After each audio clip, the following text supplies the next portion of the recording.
Cristo disse que quando ele fosse assunto aos céus, ele enviaria o seu Espírito.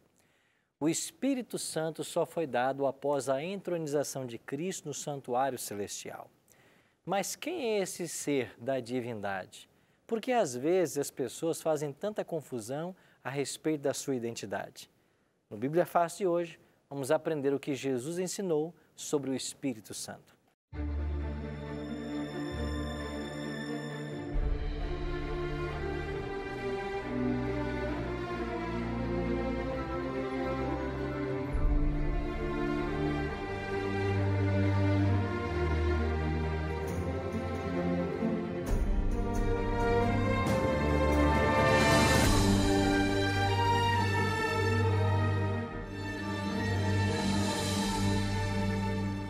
Olá, seja muito bem-vindo ao programa Bíblia Fácil. Nós estamos aqui nos estúdios da Novo Tempo em Jacareí com um grupo de amigos aprendendo sobre uma nova temática, os ensinos de Jesus. E eu queria aproveitar e informar também para você que essa mesma temática que estamos estudando aqui, ela está acontecendo nas nossas igrejas aos domingos à noite. Então, procure uma igreja adventista perto da sua casa e você vai aprender sobre os mesmos temas que aqui estamos apresentando. Caso você não saiba aonde localizar uma igreja, acesse o site encontreumaigreja.com.br. encontreumaigreja.com.br. Ali você vai localizar uma igreja mais próxima da sua casa e aos domingos à noite nós temos um grupo lá pronto para receber você para aprofundar um pouco mais o assunto que aqui estamos apresentando. E você também pode receber em casa um guia de estudo que nós preparamos com muito carinho. Aqui contém todos os 18 temas que estamos estudando no programa Bíblia Fácil. Você pode solicitar esse material através do nosso telefone. Ligue em horário comercial e o número é 0 operadora 12 21 27 3121. Se você preferir, acesse o nosso site novotempo.com/bibliafácil ou ainda mande uma mensagem por WhatsApp solicitando esse estudo. Anote aí o número 12981001615. Mas quando você enviar essa mensagem pelo WhatsApp, já dê o seu nome completo, seu CPF e os seus dados postais, rua, número, bairro, cidade, CEP, porque nós vamos precisar de tudo isso para fazer o seu cadastro. Num prazo de 15 a 20 dias, esse guia vai estar chegando aí na sua casa. Obrigado ao grupo que se dispôs a estar conosco ao longo dessas semanas. Já estamos entrando aí na nossa 4ª semana de estudos e hoje vamos aprender um pouquinho mais a respeito do Espírito Santo. Esse é o tema que hoje vamos estudar. Tome sua Bíblia, você que está em casa acompanhando Bíblia Fácil, pegue também sua Bíblia. Vamos ler aqui o que é que Jesus ensinou sobre esse tema. Mas antes de abri-la, como é nosso hábito, nós queremos convidar você para uma oração. E todo o nosso grupo aqui no estúdio, para que nós oremos buscando a iluminação de Deus para o aprendizado de hoje. Pai Santo, muito obrigado por estarmos reunidos mais uma vez e tendo a sua palavra em nossas mãos. Nós queremos abri-la mais uma vez e convidamos o Deus Espírito Santo para estar em nosso meio. Nós queremos compreender melhor esse maravilhoso ser, a sua obra em nossa vida. Nós queremos entender a atuação do Teu Espírito por cada um de nós. Por isso, nos ajuda a compreender a Tua vontade expressa em Tua palavra. E nós te oramos em nome de Cristo. Amém. Deus Pai, Deus Filho e Deus Espírito Santo. A doutrina da Trindade é uma doutrina que começa no Gênesis e vai até o Apocalipse. Se você pegar em Gênesis, por exemplo, no 1º capítulo, lá diz: no princípio criou Deus os céus e a terra, o Espírito pairava sobre as águas, e Paulo vai ensinar que todas as coisas foram criadas por meio de Jesus Cristo. Ou seja, a Trindade aí estava. Se você vai para o Apocalipse, você tem Deus o Pai dando a revelação do Apocalipse. Essa revelação é dada a Jesus Cristo, que entrega ao anjo, que entrega para João e que entrega para a igreja. mas os 7 Espíritos de Deus acompanharam esse processo. E os 7 Espíritos de Deus em Apocalipse é uma alusão ao Espírito Santo. Aí você tem Deus o Pai, Deus o Filho e Deus o Espírito Santo. Essa doutrina, ela percorre toda a Bíblia. E hoje vamos compreender um pouquinho mais sobre a terceira pessoa da divindade, o Espírito Santo.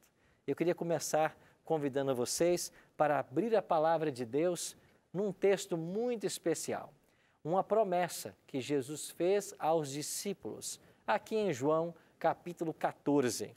Abra sua Bíblia então comigo, em João, capítulo 14, dos versos 14 a 16. O texto diz assim: E eu rogarei ao Pai, e Ele vos dará outro Consolador, a fim de que esteja para sempre convosco. O Espírito da verdade, que o mundo não pode receber, porque não o vê, nem o conhece. Vós o conheceis, porque Ele habita convosco e estará em vós. Veja, Cristo prometeu enviar outro Consolador. Os discípulos estavam desfrutando da presença de Cristo há cerca de 3 anos. Mas os discípulos, estando eles com Cristo, por exemplo, em Jerusalém, Jesus não poderia estar lá em Belém. Porque Cristo, ao se encarnar, ao assumir a natureza humana, ele estava limitado por essa natureza humana. Então, era de interesse de Cristo enviar o Espírito, porque o Espírito estaria no discípulo, ele estará em vós. Aonde quer que eles fossem, o Espírito estaria com eles. Agora, o que eu quero chamar a atenção para vocês nesse texto é que Jesus prometeu outro Consolador. Ele era um e enviaria outro. A palavra Consolador no texto, a palavra no grego Paráclito, significa também aquele que está ao lado para ajudar, aquele que está ao lado para confortar. Essa é a obra do Espírito Santo. Ele é o ajudador, o confortador. Mas o que chama-nos a atenção nesse texto também é a expressão outro. O Espírito Santo é um outro Consolador, assim como Jesus era. O que significa isso? A expressão outro na língua portuguesa, ela não tem muitas variações. Eu posso falar, por exemplo, de que esta é uma mesa, aquela é outra mesa, ou este é um sofá, aquele é outro sofá, este é um jarro, aquele é outro jarro. Para nós, são as mesmas coisas. Podem ser parecidas, podem ser diferentes, mas a expressão sempre usada é outro ou outra. No grego, isso não acontece. Há uma riqueza nessa expressão. E a palavra outro em grego, ela pode ser derivada de 2 palavras, allos ou héteros. Quando a língua grega usa a expressão allos, significa um outro da mesma espécie, um outro igual, sem nenhuma diferença.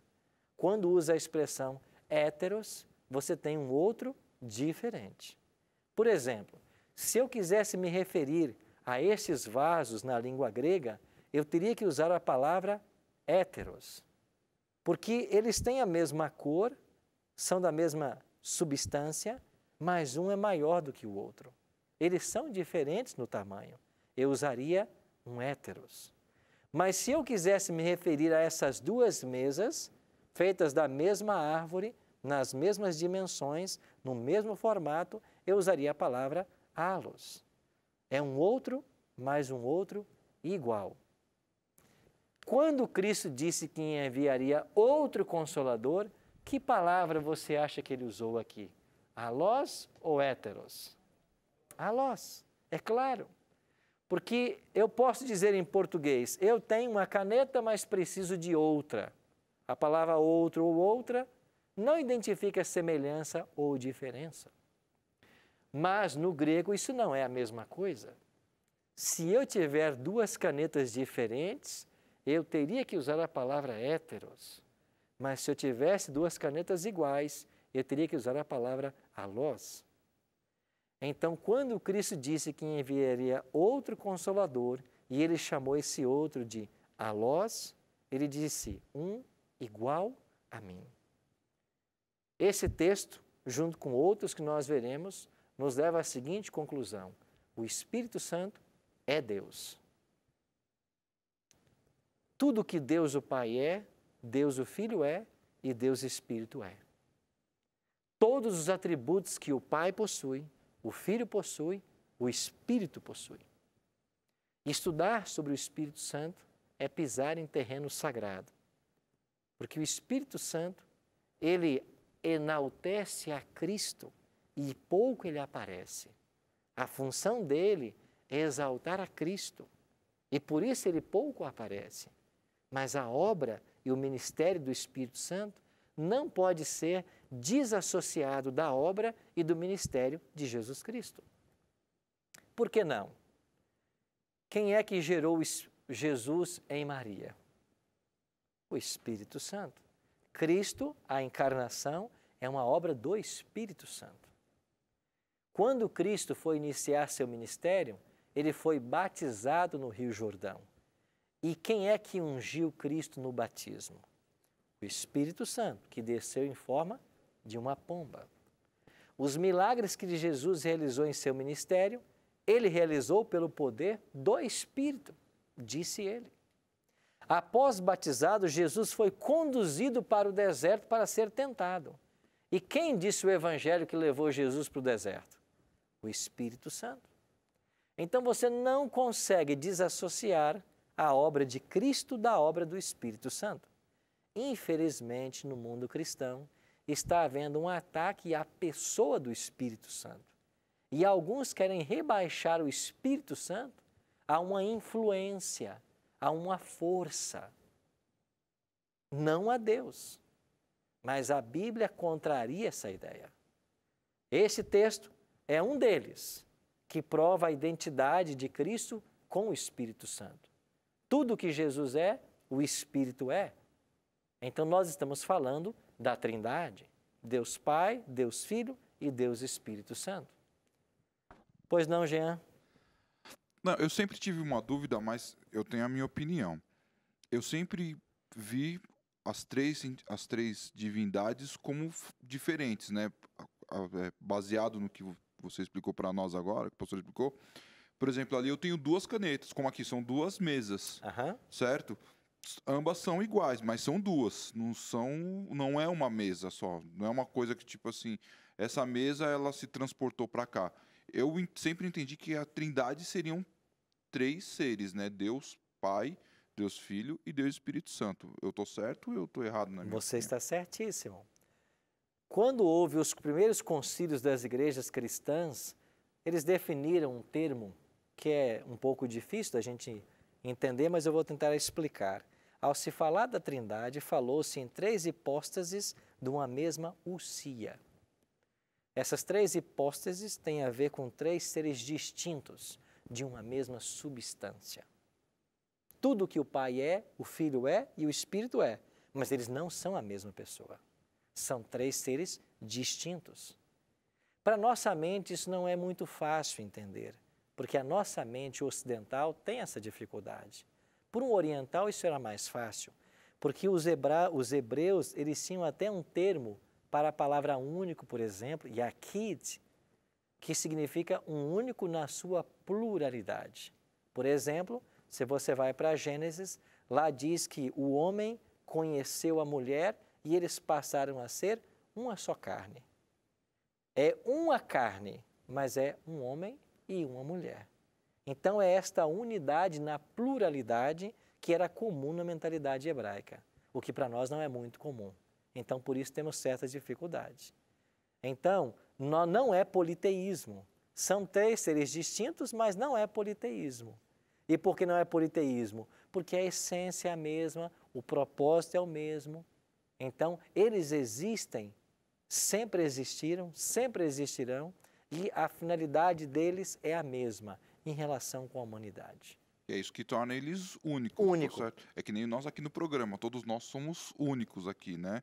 Mas somos distintos. Distintos, é verdade. Então, esse é um tema muito interessante de ser estudado, porque nós precisamos crescer no conhecimento do Deus Espírito Santo. Até porque você vai ver hoje, no papel desse Deus, quão fundamental ele é nos momentos finais da história. E hoje o Espírito Santo está debaixo de um forte ataque, porque muitos estão reduzindo a ele como o Espírito de Cristo. Ele é apenas um Espírito, ele é uma força ativa e não Deus. Mas a Bíblia mostra o contrário, como nós iremos ver em vários textos e você vai acompanhar-nos nessa viagem. Vamos dar uma olhadinha num outro detalhe. Quando você olha para a Bíblia, você descobre quais são os atributos de Deus. E a palavra de Deus, a Bíblia ensina de que Deus é onisciente, é onipotente, onipresente, ele é imutável, ele é bondade, ele é amor, ele é onipresente, ele é criador. Então, todos os atributos aplicados a Deus, eles também se aplicam ao Espírito Santo. Por exemplo, quando você vai para 1 Coríntios capítulo 2, lá Paulo diz claramente de que o Espírito Santo ele é onisciente, porque ele perscruta as coisas de Deus. Ele sabe tudo o que Deus sabe. Quando você vai para Romanos 15, diz que o Espírito Santo ele é onipotente, ele pode todas as coisas. E quando você vai para o Salmo 139, o salmista diz assim: para onde me ausentarei do teu Espírito? Se subo ao mais alto, lá estás. Se desço à profundeza da terra, lá também tu estás. O Salmo fala da onipresença do Espírito. A Bíblia também ensina que o Espírito Santo não pode ser blasfemado. Este é o pecado contra o Espírito Santo, que hoje nós iremos estudar. Então, todos os atributos que Deus o Pai possui, que Deus o Filho possui, o Espírito possui. É por isso que ele é Deus. Então, nós estamos falando de três seres distintos que são únicos em propósito, em força, em poder, em sabedoria, em amor. E esse Deus Espírito tem um papel muito especial após a ascensão de Jesus, como nós iremos compreender. Então, quando você vai para a criação do mundo, lá está Deus Pai, Deus Filho e Deus Espírito, como eu já expliquei. Quando você vai para o batismo de Cristo, você tem o Deus Filho sendo batizado, o Deus Espírito ungindo a ele em forma de pomba, e você tem o Deus Pai que diz do alto céus: este é meu Filho amado, em quem me comprazo. São três seres distintos, não é o mesmo. Eles estão ali, os três, no mesmo momento, mas como seres distintos. Um outro detalhe: quando Cristo nos enviou para batizar, ele não disse que nós deveríamos batizar em nome do Pai, do Filho e do Espírito Santo? Esta é a orientação clara que Deus nos oferece. Agora vamos ver alguns textos da palavra de Deus respondendo à seguinte pergunta: quando Jesus cumpriu sua promessa de enviar o Espírito? Porque nós lemos lá: quando eu for, eu enviarei outro Consolador. Eu vou e vou enviar. Quando é que Jesus cumpriu essa promessa de enviar um outro Consolador? Vamos ver então esses textos? João 7,39. Isto ele disse com respeito ao Espírito que haviam de receber os que nele crescem, pois o Espírito até aquele momento não fora dado, porque Jesus não havia sido ainda o quê? Glorificado. Mas espera aí, pastor, como é que o Espírito Santo não havia dado, se o Espírito Santo já aparece no Antigo Testamento, já aparece capacitando pessoas para ministérios específicos? Bom, deixa eu explicar. O Espírito Santo é eterno, sempre existiu. Só que a atuação do Espírito Santo sempre foi uma atuação específica, pontilinear. Ele vinha de fora para dentro e capacitava pessoas para tarefas específicas. Você se lembra quando foi construído o santuário e Deus capacitou 2 homens, ao Aléu e o Alibe, para pintarem as artes do santuário? Foi o Espírito quem os capacitou para esta obra.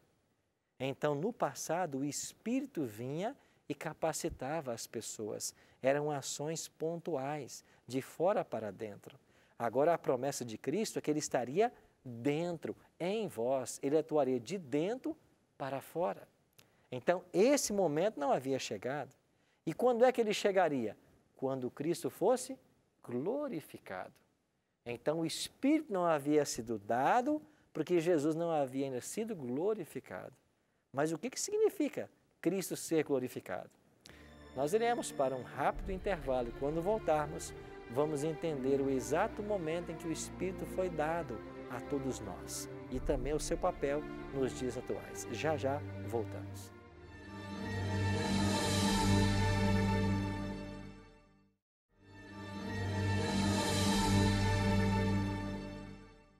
Estamos de volta com o programa Bíblia Fácil, hoje aprendendo sobre o Espírito Santo e nós temos um presente para você, que é esse guia de estudo que nós preparamos com muito carinho. Você pode solicitar esse guia, que são os temas que estamos aqui apresentando, por telefone. O nosso número é 12 21 27 3121, ligue em horário comercial. Você pode solicitar também através da nossa página na internet, novotempo.com/bibliafácil, ou você pode enviar para nós uma mensagem de WhatsApp no número 12 98100 1615. Mas quando enviar sua mensagem de WhatsApp, diga assim: eu quero o guia Ensinos de Jesus. Nome completo, CPF, e-mail e todos os seus dados postais. Porque só assim nós poderemos enviar esse guia para a sua casa através dos correios. Lembrando que você não paga nada por isso, é um presente da Novo Tempo, graças ao apoio dos Anjos da Esperança. E muito obrigado a você que é um anjo da esperança e tem apoiado o ministério da Novo Tempo. Aproveita para curtir as nossas páginas nas redes sociais, facebook.com/bibliafácil, se inscreva no nosso canal no YouTube, youtube.com/bibliafácil e um convite especial para você. A mesma temática que estamos apresentando hoje aqui, nós, domingo à noite, estamos tendo essa temática em todas as igrejas adventistas. Então, quero convidar você para, no domingo à noite, visitar uma igreja adventista e você vai aprender um pouquinho mais sobre os temas que estamos estudando aqui no programa Bíblia Fácil. No primeiro bloco falamos a respeito do Espírito Santo, da sua identidade com o Pai e com o Filho. E nós estamos aprendendo agora que o Espírito Santo foi prometido por Jesus. E quando ele seria dado? Segundo o texto que nós lemos, quando Cristo fosse glorificado. O que significa Cristo ser glorificado? Após Cristo ressuscitar, naquele domingo pela manhã, Jesus ascendeu aos céus e ele foi para o Pai. Depois que ele compareceu perante o Pai, ele voltou para a terra e ele ficou aqui na terra 40 dias. Estão lembrados disso? Jesus ficou na terra 40 dias após a ressurreição. Quando inteiraram os 40 dias, nós temos a cena de Atos capítulo 1, quando Jesus então é levado aos céus. E enquanto os discípulos estão contemplando Jesus indo para o céu, 2 anjos aparecem e dizem assim para os discípulos: varões galileus, por que estáis olhando para as alturas? Esse mesmo Jesus que dentre vós foi assunto aos céus, assim virá, do modo como viste subir. Então, Atos 1 registra a ascensão de Cristo 40 dias após a ressurreição. Aí Jesus disse para os discípulos: ficai em Jerusalém e orai, até que do alto venha sobre vós o Espírito. E os discípulos ficaram em Jerusalém. Então chegamos no dia de Pentecostes. A palavra Pentecostes significa 50 dias pós a Páscoa. Jesus morreu por ocasião da Páscoa. E 50 dias depois da morte de Cristo, tivemos o Pentecostes. E as multidões foram para Jerusalém para celebrar a festa de Pentecostes. O que é que foi então a dotação do Espírito Santo no dia de Pentecostes? A glorificação de Cristo no santuário celestial, e ao Cristo ser glorificado no santuário, ele enviou o seu Espírito para os discípulos. Vamos aqui, Marli, pois não? Pastor, do Espírito Santo, né? Que eu já ouvi falar, né? Que o Espírito Santo, para a pessoa ter, tem que falar em línguas, né? Estranha, que ninguém conhece, mistérios, né? E isso eu consegui ver só no que foi exatamente onde você falou aí, nessa festa de Pentecoste, né? E no passado, no Antigo Testamento, alguém falou em línguas estranhas algum tempo, alguma vez? Não. A primeira ocorrência do falar em línguas é aqui, Atos 2. Quando o Espírito Santo foi dado aos discípulos em Jerusalém, eles falaram, eu vou voltar ao texto para ficar muito claro para você, eles falaram em outras línguas, não estranhas. O adjetivo língua estranha não tem no Novo Testamento. A expressão sempre é outras. Por quê?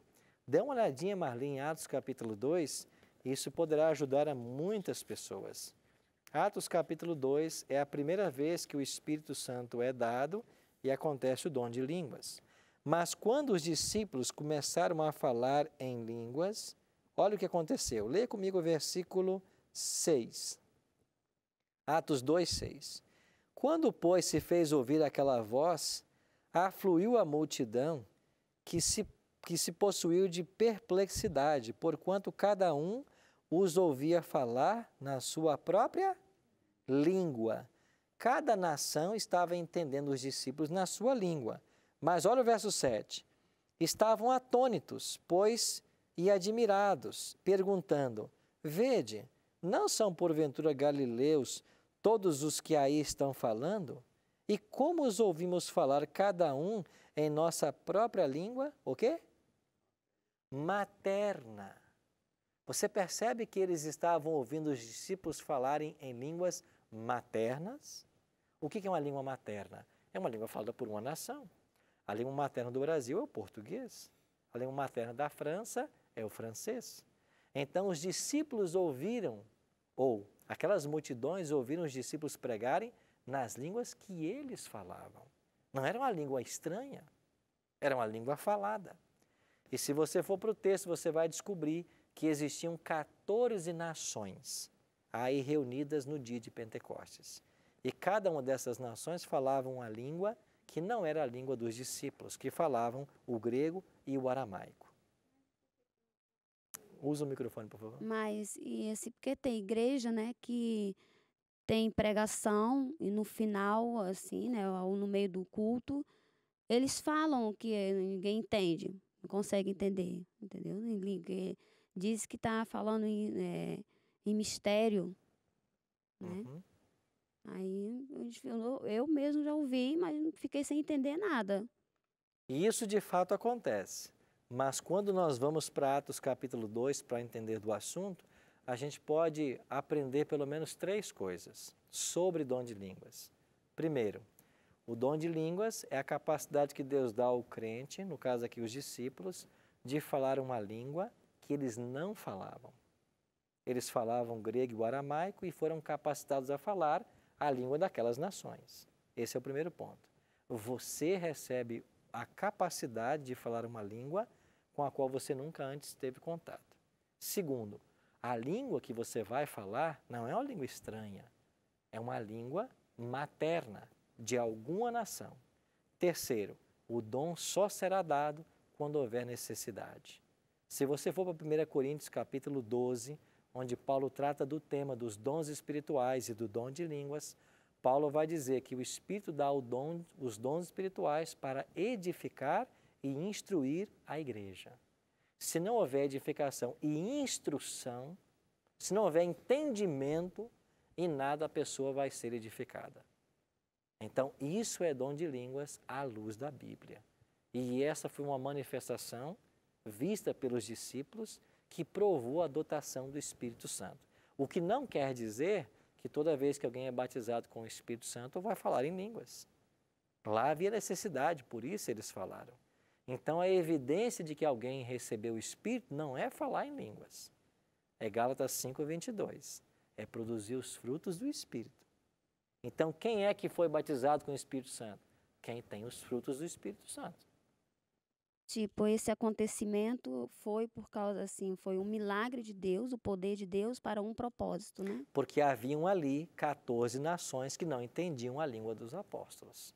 E se eles não recebessem esse dom, eles não seriam evangelizados. Você pode ler lá, são partos, medos, elamitas, naturais da Capadócia, Ponto, Ásia, Frígia, Panfilha. São 14 nações ao todo. Certo? Tatiele? Pastor, aqui no versículo 3, ainda de Atos 2, diz assim: E apareceram distribuídas entre eles línguas como de fogo, e pousou sobre cada um deles. Aham. Aí é exatamente, era uma visão, provavelmente, que eles viam, assim, da língua caindo como fogo. O que é exatamente? Foi um tipo de manifestação sobrenatural. Quando o Espírito Santo veio sobre Cristo, ele veio em uma forma corpórea de pomba, algo para representar o poder que estava sendo dado.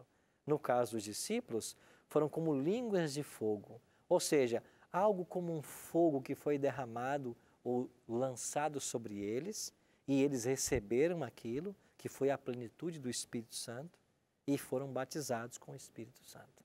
Então foi algo visível, Visível mesmo. aparentemente eram línguas de fogo, algo assim, né? Sobrenatural, Algo sobrenatural, isso ficou claro.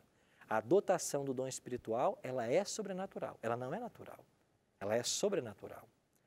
O apóstolo Paulo é quem mais trata desse assunto, dos dons, né? Ele tem 3 listas de dons. Vai aparecer em Romanos 12, 1 Coríntios 12 e Efésios 6. Nessas 3 listas, Paulo lista cerca de 30 dons espirituais. Todos os dons espirituais, eles são sobrenaturais. Não é uma habilidade que a pessoa desenvolve, é uma dotação do Espírito Santo para alguma atividade específica. Jean? Pastor, o senhor tinha falado na semana passada a respeito do batismo, e aqui em Atos 19, versículo de número 6, está escrito bem assim: E impondo-lhes Paulo a mão, veio sobre eles o Espírito Santo, e tantos falavam em línguas como profetizavam. O que seriam essas línguas que está falando aqui? Certamente alguma língua que alguém falava, desdobrando-se de Atos 2. Agora, por que é que eles falaram em línguas ali? Nós não sabemos quantas pessoas haviam ali. A gente sabe que estava Paulo, uns discípulos de João, em Éfeso. Agora, que encontro foi esse em Éfeso? Nós não temos todos os detalhes. Mas se eles falaram em línguas ali, que não era a língua que eles estavam conversando com Paulo, certamente haviam pessoas ali que precisavam testemunhar do acontecimento, do Evangelho, para serem evangelizadas. Porque senão, qual seria a necessidade do dom de línguas? É uma pergunta. Eu estou numa igreja onde todos falam português. Por que é que Deus tem que me dar o dom de língua se todos estão entendendo o que eu estou falando? Não há a necessidade do dom. O que faz a necessidade do dom é ter uma pessoa que não compreende a língua que eu falo. E ainda que o texto não revele, como nós partimos do princípio que os textos fáceis elucidam os difíceis, eu devo concluir de que aí havia também alguém que não estava entendendo o que estava acontecendo ou que não falava essas línguas. Quando você faz uma pesquisa no Novo Testamento, você vai encontrar momentos em que as pessoas são batizadas e falam em línguas. Tem outros momentos que elas são batizadas e não têm línguas. Então, essa diferença nos mostra de que a língua vem quando há necessidade. E o que seria nesses movimentos pentecostais, que o pessoal chama as línguas estranhas? O que seria esse movimento, esse acontecimento? Porque Eu atribuo... o pessoal fala, né? Claro você que vê fala. o pessoal falando. Fala, e eu já testemunhei. Eu atribuo a 2 coisas. Para mim são 2 coisas. Todas as pessoas que eu entro em contato, que no passado, na sua experiência religiosa, falaram em línguas, e eu pergunto para elas assim, vocês falaram línguas? E elas dizem sim. Eu faço uma segunda pergunta, o que você falava? E a resposta tem sido até hoje 100% a mesma. Eu nunca soube. Então está claro para elas que elas estão falando algo que nem elas mesmas sabiam que estavam falando. Então eu concluo que o dom de línguas no movimento pentecostal e neopentecostal, ele refere-se a 2 coisas. Primeiro, pessoas sinceras que estão buscando servir a Deus de inteireza de coração. E quando chegam nesses movimentos, eles são ensinados na doutrina da subsequência. O que é a doutrina da subsequência? É o que se ensina no movimento pentecostal e neopentecostal, de que alguém, quando é batizado pelo Espírito Santo, tem que falar em línguas. Isso é doutrina da subsequência. Quem não fala é porque não foi batizado. E o crente não batizado é considerado um cristão de 2ª categoria, porque ele não foi batizado. E ele não foi batizado por quê? muitas vezes é dito por um problema espiritual que ele tem. Outro dia eu conversei com uma senhora que disse para mim que ela, por 56 anos, frequentou uma igreja pentecostal e nunca falou línguas. E durante esse meio século, ela se sentiu uma cristã de segunda categoria. Alguém que Deus nunca aprovou de fato. Até que ela entendeu o que é o verdadeiro dom de línguas. Então, primeiro ponto. Há pessoas sinceras e que quando aprendem que tem que falar línguas como evidência do batismo, e quando todos começam a falar, ele acaba se envolvendo e também falando, mesmo não sabendo o que é. Então é como que um efeito psicológico. Ele começa a falar porque todo mundo está falando. Como ninguém entende o que está falando, ele fica tranquilo. Na sinceridade dele, ele está buscando servir a Deus. Esse é o primeiro caso. Qual é o segundo caso? Gente que está usando com má fé. Ele diz ter o dom de línguas, ele está falando algo que ele não entende, ninguém entende, mas usando isso como uma prerrogativa de sua autoridade espiritual. Então, porque eu falo línguas, eu fui batizado e eu posso ter uma certa autonomia sobre esse ou aquele na igreja. Então, acredito que tem gente sincera envolvida nisso e tem gente usando de má fé. Sim, mas aí tem uma outra questão. Como a gente identifica que a pessoa é ou não batizada pelo Espírito Santo? Qual seria a identificação? Para mim é Gálatas 5, 22 e 23. Se ele tem os frutos do Espírito. Então a Bíblia aponta nessa direção. A Bíblia não vai dizer que a prova de que você foi batizado é falar em línguas. A prova é se você frutifica os frutos do Espírito. Então se você é bondoso, amoroso, benigno, tem domínio próprio, isso vai evidenciar da obra do Espírito Santo no seu coração. Esse tema é muito relevante, certamente alguém em casa pode estar nos assistindo e perguntando, mas pastor, eu falo línguas na igreja. Amigo, amiga, eu pergunto para você com todo carinho, você entende o que você fala? Você entende o que você fala durante o culto? Se ninguém está entendendo, é porque não está havendo edificação. Porque só pode haver edificação quando há conhecimento, quando há instrução. Outra coisa, a Bíblia não diz que a evidência de que alguém foi batizado é o falar em línguas, porque ninguém mais foi mais cheio do Espírito que o próprio Cristo, que nunca falou em línguas. Você vai ter vários exemplos de pessoas batizadas e cheias do Espírito Santo que nunca falaram em línguas na Bíblia. Então, a evidência do batismo do Espírito são os frutos do Espírito. É a vida da pessoa, é a sua caminhada com Cristo. Agora, o Espírito Santo tem sido com isto distanciado do seu real propósito, porque a obra do Espírito ficou em muitas denominações circunscrita ao falar em línguas estranhas, quando o Evangelho apresenta para nós um leque maravilhoso da atuação do Espírito Santo. Olha o que diz a palavra de Deus em João 14, 26, sobre a obra do Espírito Santo. Mas o Consolador, o Espírito Santo, a quem o Pai enviará em meu nome, esse vos ensinará todas as coisas e vos fará lembrar de tudo o que vos tenho dito. Olha aqui, uma obra do Espírito Santo é nos ensinar todas as coisas. Tem que haver instrução. O processo de salvação é um processo pedagógico. As pessoas têm que ser ensinadas do que é certo e do que é errado, do que é o Evangelho real, do que é verdade, do que é mentira.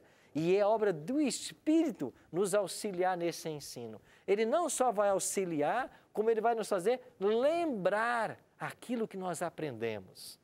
O que mais é obra do Espírito Santo? E todos esses textos que nós estamos lendo são palavras de Jesus.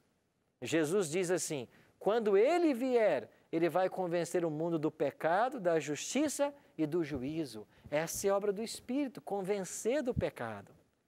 Quando vier, porém, o Espírito da verdade, Ele vos guiará a quê? A toda a verdade. Agora, o Espírito não guia a verdades parciais. Ele guia a toda a verdade. É por isso que esse livro tem que ser aberto, todo ele, em todo culto, em todo momento que a gente se reúna. Agora você percebe como são os enganos? Em muitas denominações, o culto acontece e quando começa a glossolalia, ou falar em línguas estranhas, todos falam ao mesmo tempo, durante um tempo. Mas ninguém parou para estudar a palavra. Como que o Espírito vai guiar toda a verdade se nós não estamos dando a oportunidade? E é por isso que às vezes nós temos tantos religiosos, tantos cristãos no Brasil, mas que conhecem tão pouco de Bíblia. Sabe por quê? Porque eles estão até indo na igreja, eles até estão buscando, mas quando chegam lá, eles não estão sendo alimentados com o ensino da palavra. Agora, qual é a disposição que Deus tem em dar o seu Espírito? Olha o que Jesus falou em Lucas 11:13. Ora, se vós que sois maus sabeis dar boas dádivas aos vossos filhos, quanto mais o Pai Celestial dará o Espírito Santo àqueles que lhe o pedirem. Eu sou pai de 2 crianças. Aqui estão meus bebês, Mateus e Rafael. E daqui a mais algum tempo chega o terceiro, que minha esposa está grávida. Qual é o desejo que o pai tem de dar para os filhos o melhor? A gente faz tudo por eles. A gente não se cansa por eles. A gente daria a própria vida por eles. Então, se nós que somos pecadores e maus, queremos dar o melhor para os nossos filhos, imagine Deus em dar o seu Espírito para nós. Agora, quando Deus dá o seu Espírito, Ele vem para quê? Para nos convencer do pecado, da justiça e do juízo, para nos conduzir a toda a verdade. Leônidas? Pastor Arilton, hoje nós temos milhões de cristãos no Brasil. Milhões de cristãos que são considerados tradicionais, outros milhões considerados neopentecostais e outros tantos milhões considerados pentecostais. A minha pergunta é a seguinte: qual desses, na verdade, está com a razão com relação ao ensino sobre o Espírito Santo? E a segunda pergunta: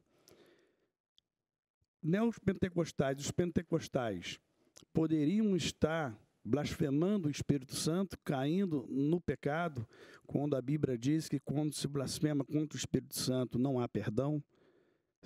Poderia eles estarem incutidos nessa situação? Muito boa a sua pergunta. E o texto a que você se refere está aqui em Mateus 12, 31 e 32. Jesus disse que para todas as blasfêmias ou pecados cometidos, os homens seriam perdoados. Mas quem blasfemar contra o Espírito Santo não terá perdão. Esse é o que nós chamamos de pecado imperdoável, é a blasfêmia contra o Espírito Santo. E resumindo, o que é o pecado contra o Espírito Santo? É você ofender ou você rejeitar a voz do Espírito Santo a um ponto que ele não mais fale com você. Quem comete o pecado contra o Espírito Santo é porque ele saiu da esfera do Espírito e o Espírito não mais o alcança, ele não mais pode se arrepender. Agora, essas pessoas podem estar blasfemando contra o Espírito Santo? Nós não podemos responder, porque vai do conhecimento e da sinceridade de cada um. Deus, segundo Atos 17:30, vai julgar todos nós pelo conhecimento que nós temos.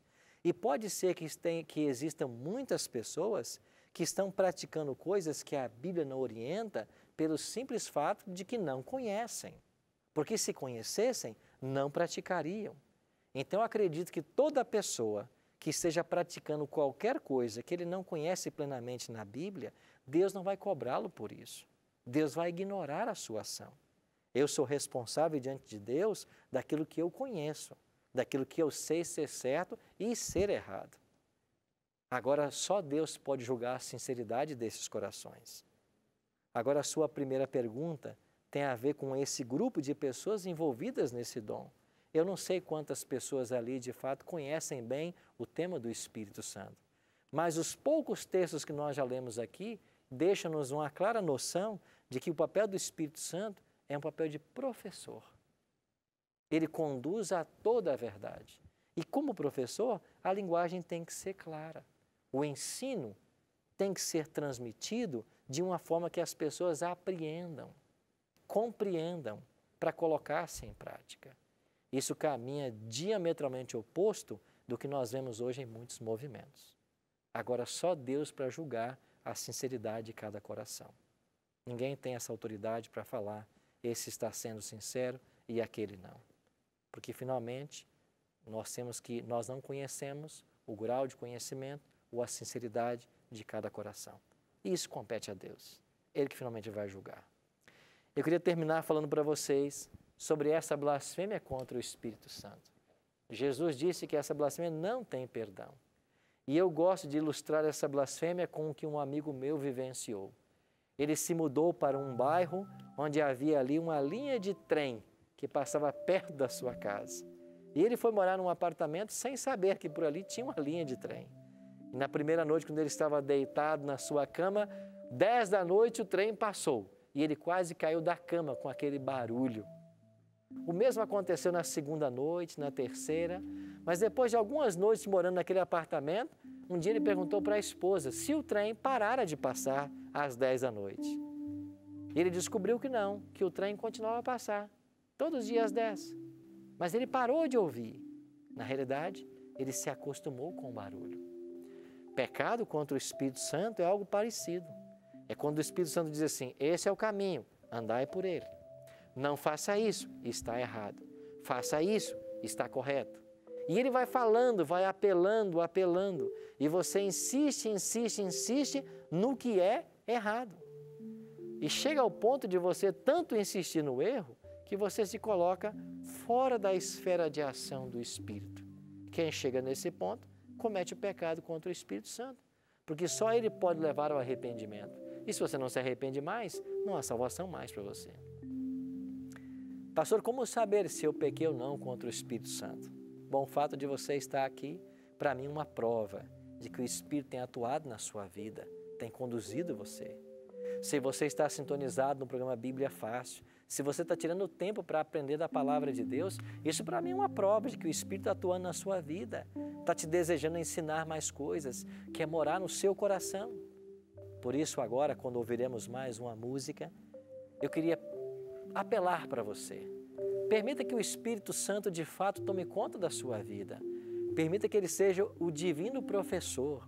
E quando você ouvir a voz do Espírito, lembre-se, ele veio nos conduzir e nos trazer luz sobre a palavra e nos convencer do pecado, da justiça e do juízo. Essa é a obra do Espírito.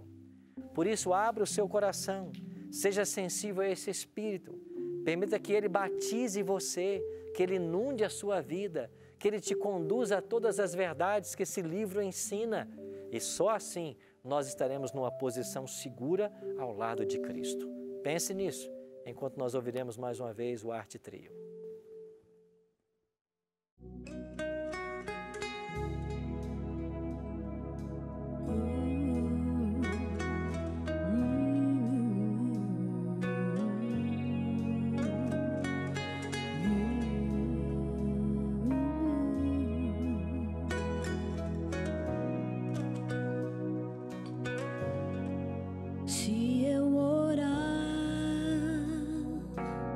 Receberei o teu poder,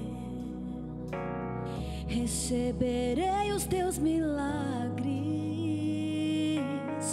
conforme as tuas promessas, conforme a tua vontade, porque tu és o Senhor. Se eu me humilhar diante da tua glória, me arrepender dos meus erros e buscar o teu Espírito, sei que o Senhor me atenderá, ouvindo a minha oração.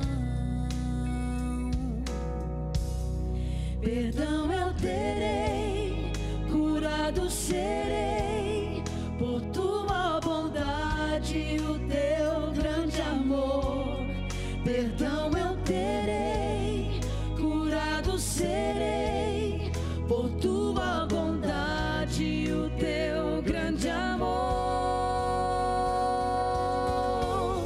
Eu sei que me amas.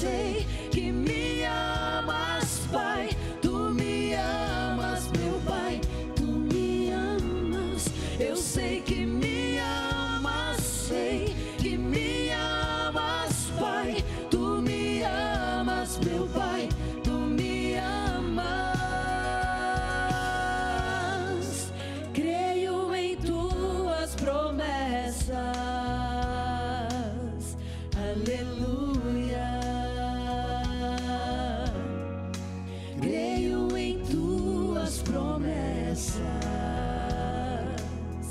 Aleluia. Perdão eu terei, curado serei, por tua bondade e o teu grande amor. Perdão eu terei, curado serei, por tua bondade e o teu grande amor. Eu sei que me amas, sei que me amas, Pai.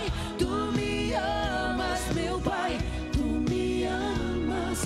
Eu sei que me amas, sei que me amas, Pai. Tu me amas, meu Pai, tu me amas. Eu sei que me amas, sei que me amas, Pai. Tu me amas, meu Pai, tu me amas. Eu sei que me amas, sei que me amas, Pai. Tu me amas, meu Pai, tu me amas. Creio em tuas promessas. Aleluia. Creio em tuas promessas. Aleluia. Creio em tuas promessas. Aleluia. Creio em tuas promessas. Aleluia.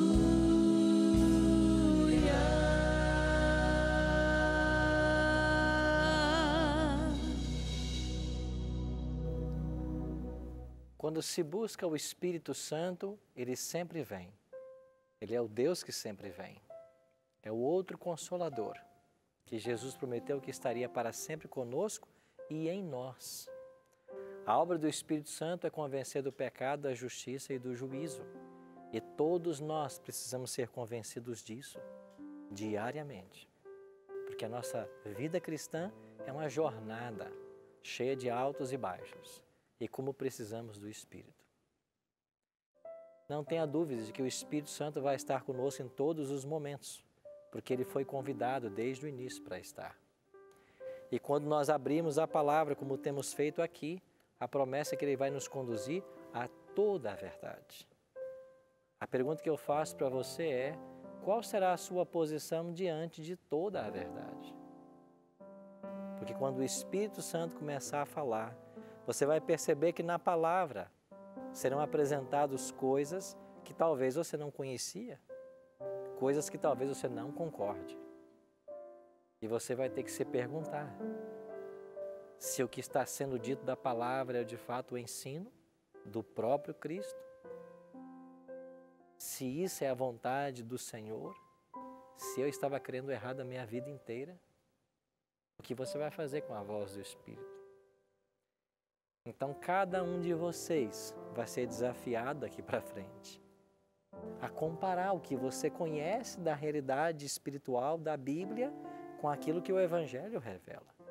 E aí você vai ter que responder para o Espírito Santo. O que você faz com essa informação? Você aceita? Você rejeita? Nós não vamos ser aqui politicamente corretos. A bem da verdade não podemos ser. Nós temos que ensinar aquilo que está escrito. E quando se ensina o que está escrito, às vezes não agradamos a alguns. Mas se em algum momento do nosso estudo você perceber que você crê diferente, ore para que o Espírito Santo te traga luz, te traga iluminação, para que você entenda a verdade dele.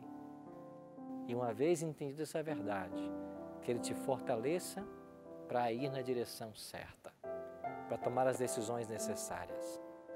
Lembre-se, o Espírito não conduz a verdades parciais, ele conduz a toda a verdade. Vamos orar?